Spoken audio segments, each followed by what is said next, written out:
महाजनकोमधील कार्यकारी अभियंता श्रीपती चव्हाण यांची वयोपूर्ती झाल्याने त्यांना सेवेतून सेवानिवृत्ती घेण्यात आली आहे।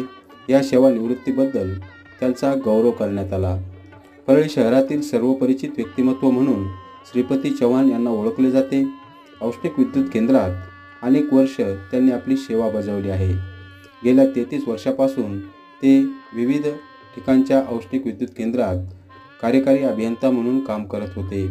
परळी शहरात सर्वत्र परिचित असलेले हे व्यक्तिमत्व आपल्या महाजनकोतील सेवेतून आता सेवानिवृत्त झाले आहेत। या सेवानिवृत्तीबद्दल त्यांचा नृत्य सत्कार करण्यात आला।